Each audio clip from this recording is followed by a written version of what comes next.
як бача зан гирифта будааст кам-камтари содаран будай. Я соҳиб як фарзандам хати занаш соз намегира ҷанҷолшо мешавад занаш қар мекуна мерава ба ин меояд ба сари занаш ду се бор хӯраи хисрош ки меган гумша наметем тамом халос наметем падару модарро рӯӣ мекунад ки наметавонад ба ҳам як рӯз борон будааст меояд ба ҳам пеши дари хонаи хисрош меистад ба тай меояд хисрош мебурӯяд ки бояд масҷид барава пешинда мебурӯяд ки ҳамҷо истодай чӣ истодай мега бадбахт мега ман ба духтари ту кор надорам ман ҳам фирдавси хидмат ёд кардагиам ҳам фирдавса биёрем ба те бачама бубинам ман ба духтари ту кор надорам ин марда як ҳой мега ки хай биёре ҳам бачаша нишонаш битен кӯдак да дасти модараш бидааста худаш масҷид меравад намози пешина мехонанд ягон ҷо меравад ягон маърака будааст абед мекунанд мегардам я айбай 2-3 соат гузашта ями тари ошидагӣ ҳунамам дар пеши дар қайза кардагӣ чӣ истодай ман ҳам фирдавс набинам намерам ба ҷанҷол мекунад ки охи бадбахту намеорям бачаша нишонаш битен баъд занаш бечора ҳам гӯдака қичоқ мекунаву пеши даҳани дар меора аки нишонтииш ки гӯдак монда ки мепара гардари занаша қичоқ мегираву дод мезана э мусулмоно э ҳамизан ман наметадам охи фирдавса чӣ кораш мекунӣ беоча фирдавс шир мега фирдавс мемезада изораш охи беочаро чӣ кораш мекунӣ ай мусулмоно зан ман наметам бахсирш меган ношукрӣ чава хай биги бароши тари девораги дига накард ором биги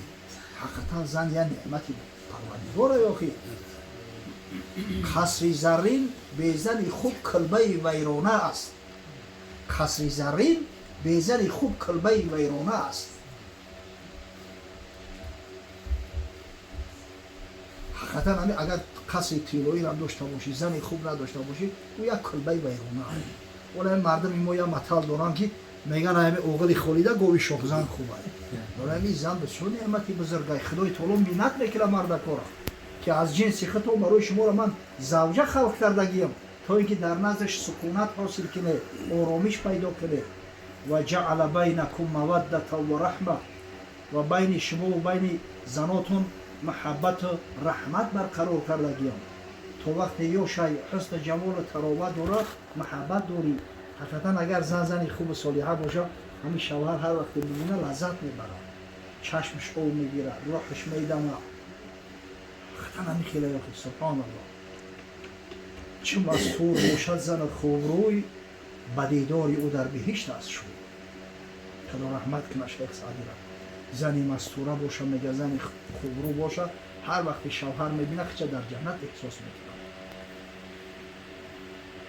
зани хубу фармонбари порсо кунад марди дарвешро подшо бирав 5 навбат бизан бар дарат чӣ ёри мувофиқ бувад дар вақт агар ҳами худои таоло ёри мувофиқат бита шукронаи неъмати худоро кун 5 навбат масҷид бира намози худоро ба ҷамоати мустаҳаба адо кун саҷдаи шукр кун худоё шукронаи неъмата ҳақиқатан мардака мардам куна зан мекуна занам куна зан мекуна ба обрӯ иззатам куна зан мекуна беобрӯ шармандарам куна зан мекуна доим аз худои таоло зани солиҳа талаб кардан дар кор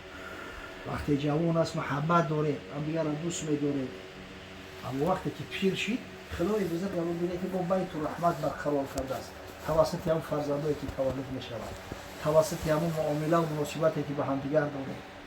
ҳоли баъзе мардак нимшӯхӣ нимҷиддӣ мегӯяд ки ҳамин як зан дорум як 30 сол шид қатиш зиндагӣ дорум хиёл мекунам дугонамай а як ҷиҳат ростам мегӯм ҳам як хирока бихӯрӣ як ҷода хоб бира як муомилара кунӣ фарзандо муштарак боша дигар ранги дугона мешавад ҳама сиру асрора мардак дар пеши занаш мега занак дар пеши шуш мега бинед ҳамин раҳмат барқарор мешавад маҳаббат барқарор мешавад мусафед мега худо букшам дар пеш бои кампиракам букшам ҳамин аз ҳисоби ҳамон раҳмати худо набоша ӯ кампирак дигар дасташ чикор меояд хай баъзе мусафед хунобод гизала мешавад занако тезай кор мемонанд ҳамин як 3 рӯз пеш як кас занг зад мега ки як мусафед 93 сола кампирша 3 талоқ кард ягон ривоят дора мусафед чӣ дар дора кампира 3 талоқ мекунад мега шав иштиҳош омадааст хонобода кампирам 80 болохи талаб кардааст ки мақсад кампир гирехт аст аз пешаш гизала шида 3 талоқш кардааст خونه بود این خماس باشه این غیرت داشته باشه بیمار دور از زری دیگه بگیر آخه میکشه کامپیلا میره ببینه واقعا همون دیگه هیچ کاری دوستشون نمیوید دیگه هم یک فشفشی زند براش همین تمام نوش نعمت دنیا را بالاتر بشود انا می رحمتش نمیاد این فی ذلک لآیات لقوم یتفکرون بیشک خدای تعالی نشانه های عظیمی را در همین گذاشته است برای مردمی که تفکر دارند عقل دارند فراست دارند به قدر نعمت الله میرسند حقیقتا آخه یک فکر کنیم این نعمت های پروردگار را والله اگر تمام حیات شکر کنیم ای هزار یک شکرش انجام داده نمیتونیم افسوس که ناشکریم افسوس که نوجوان مردیم خدای تعالی زنی نازنی نداد دست ما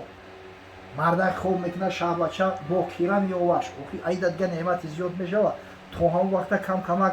همیتا بگیم که در هیجان ای بیروان غسل میکنن دکست اوخی بیمار داری در رکعت نماز شکر بخونی غسل کردی توزه و آزاده شدی اوخی مردکش زن تم بگو که زنک یا ترم در برم بیست رکعت نمازی نفل بکنیم نماز شکرانه نعمت خدا را بکنیم از خدا فرزندی خوب صالح طلب کنیم که پروردگار صاحب فرزندای خوب صالح میکنه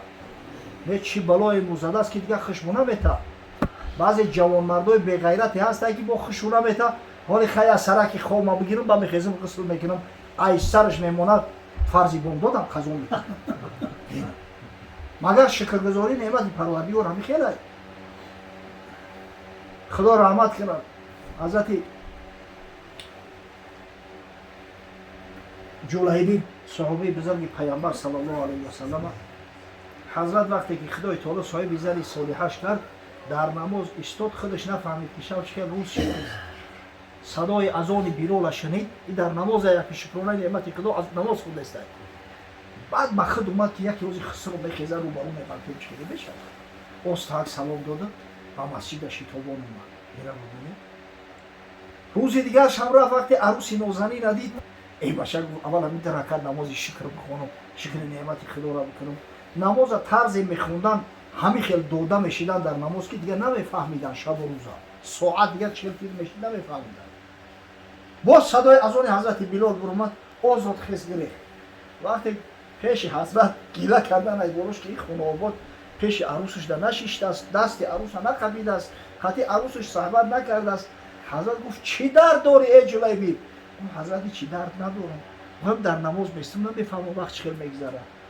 گفت تا اول کارا ببین بعد نمازی شکر بخور هم تکی هسته ایرا ببین کاری او صحابای بزرگ کجا و کاری ما و شما کجا و خدا قسم همین میخونی رفتار و کردارای همه را میگوی اون افسانه میشنیده باشو اون مردک حقیقی اون مردک ها بودن این ما در این خرای لنگان کی میدونه که به چی نوع چی طریق ما پول سیرات هم گذاشته باشیم و خیلی همین نعمت از خدا رسید دست برای پروردگاری بزرگ همین نعمت دو دست به مزد منت شکرگزاری همین نعمت توجه بیار شخصایی که تفکر دارن حتما شکرگزاری نعمت خدا را میکنن پیامبر محبوب صلی الله علیه و سلم حتی شبها بعضا شبهایی که در حجره بیبی عایشه مادرمون بود پوشیده نیست که حضرت صلی الله علیه و سلم بیبی عایشه را از همه زناش بیشتر دوست داشت یک محبت خاصه نسبت به بیبی عایشه داشت به حد دوستش می داشت که یک روز رزبار می شود بین ازواج مطهره بعد بیبی فاطمه را وکیل میکنن بیبی فاطمه زهرا را میگن پیش حضرت برای عرض دادی ما را بکن که همین عایشه بعضا میگذرونه بیبی عایشه بیبی فاطمه گیله و شکایت ازواج مطهره را نزد حضرت میاره همین حضرت بیبی فاطمه را به حد دوست می‌داشت از در که مید اومده است حضرت بخیست است به پیش می‌گذاشت ریداش هم میگه تنت میکرد در زمین از پیشانیش بوسه میکرد مرحباش میگفت بعد گفت که بچه‌م چیکار داری گفت همین ازواج مطهره من وکیل کردن از بالای همین بیبی عایشه پیش گیله‌کنی اومدم همین قبول بیبی فاطمه حضرت گفت که فاطمه من عایشه را دوست می‌دارم تو هم دوستش می‌داری بیبی فاطمه زهرا دیگه لام نداشت خیست اومد وقتی ازواج مطهره گردش جمع شدن که چی گپ شد گفت آخه حضرت دوستش می‌داره کسی را پیغمبر دوست می‌داره دوست داشتن او برای تمام امت‌های محمد واجبه باید ما دوستش بداریم همچین بودن ببینید همین قدر حضرت دوست می‌داشت محبت داشت قطعش اوقی در روایات اومده است خطیش تیزدمک میکرد یا خطی حضرت تیزدمک میکرد روی شای مردن. اما میگه در نماز می ایستاد در شب، غیر نمازهای فرضیه‌ای، در نمازهای نافله، نماز شب در روایات اومده است میگه کان صلی الله علیه و سلم اذا قام من اللیل قام حتی تفتر رجلاه. حضرت در قیام هم قیام ایستاد که پاهای مبارک ورم میکردن. یک روز میگه طاقت نکردم بی عایشه، گفتم یا رسول الله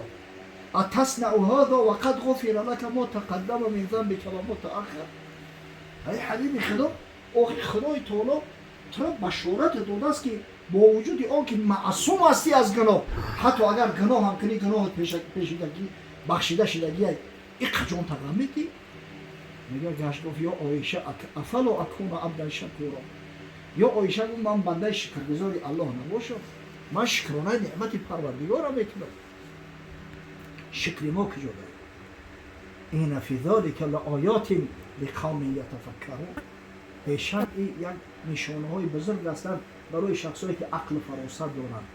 برای کسایی که تفکر میکنند، برای کسایی که صاحب اندیشه هستند. پروردگار بزرگ اجوادیان ما را وقت اقبال بتا انشاءالله ابتدای کارش میکرد، اما خشتی اول وقتی که انسان گذاشت انشاءالله تو سوره هم اگر اقبال بخیزر واسه